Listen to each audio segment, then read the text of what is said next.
Mohammedan Islam is the only belief system on earth that forbids any questioning, investigating, comparing, and contrasting of its holy book, the Quran. Will you provide details of this interesting phenomenon? I repeat once again that the greatest threat to the exposure of the falsehood of the Quran are knowledge of the Quran, hadiths, the Hebrew Bible, the New Testament, and related scriptures and history. As we have repeatedly shown, and will continue to do so, in our series, that it is by divine justice that the very hadiths that explain the Quran to the followers of Muhammad are the ones which completely and utterly destroy its alleged divine origin, as we shall prove yet again in this chapter. We have a report from Umar ibn al-Khattab that he said, "The Messenger of Allah stoned, Abu Bakr stoned, and I have stoned. I am not prepared to add to the book of Allah, the Quran, otherwise I would write it into the Mus'haf. For I fear that there will come some people who, not finding it, will not accept it." That is, not finding the stoning verse in the Quran. Umar summoned a group of the Muhajirs and the Ansar and inscribed their testimony on the margin of the Mus'haf. The testimony of Umar that the Messenger of Allah stoned adulterers. Muhammad bin Abu Bakr, Shamsul Imam Sarakhshi reports, Umar said from the pulpit, and part of what was revealed in the Quran read, "The Shaykh and the Shaykha, when they fornicate, stone them outright." Some will repudiate this, and that men would say, Umar has added to the book of Allah. I will write it on the margin of the Mus'haf. If Umar knew about such a verse or surah, then why is it not in the Quran? Where did it used to be in the Quran? Ubay asked Zir bin Hubays, "How many verses do you recite in Surah 33 Al-Ahzab?" Zir replied, 73 verses. Ubay asked if that was all. "I have seen it," he said, "when it was the same length as Al-Baqarah of 286 verses. It contained the words, 'The Shaykh and the Shaykha, when they fornicate, stone them outright as an exemplary punishment from Allah. Allah is might and wise.'" Ubay said, "It used to equal the length of Surah Al-Baqarah, and we used to recite it in Ahzab 33, the stoning verse." Ladies and gentlemen, this surah must have been similar in length to that of Al-Baqarah of 286, but ended being one of 73 only. How could anyone, in his or her right mind, accept such degradations in the Quran and still contend that it is divine, that its prototype is in heaven, and that it has not been altered since it was revealed to Muhammad? Is the prototype also truncated, perverted, and tampered with?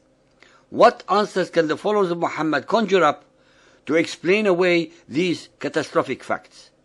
Al-Ahzab 33 was identified as the surah originally containing the stoning verse, and in addition to Ubay and Abu Musa, Aisha reports that Ahzab used to be recited in the lifetime of the Prophet as having 200 verses, but when Uthman wrote out the Mus'hafs, all they could find was its present length.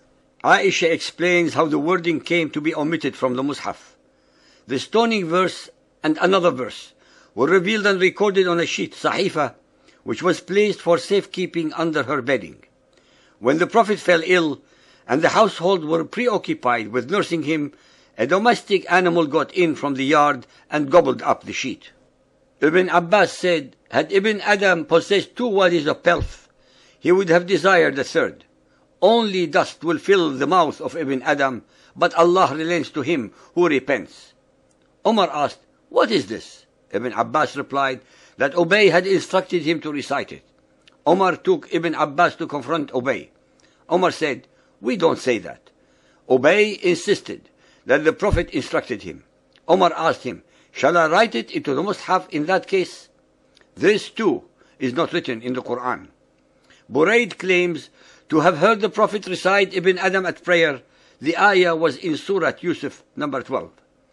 Ubay said, "Yes, this was before the copying of the Uthman Mus'hafs, on the basis of which the practice now rests."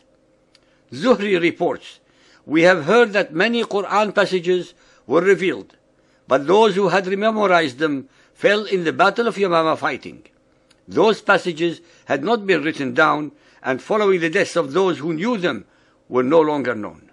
Nor had Abu Bakr nor Umar, nor Uthman as yet collected the text of the Quran. Those lost passages were not to be found with anyone after the deaths of those who had memorized them.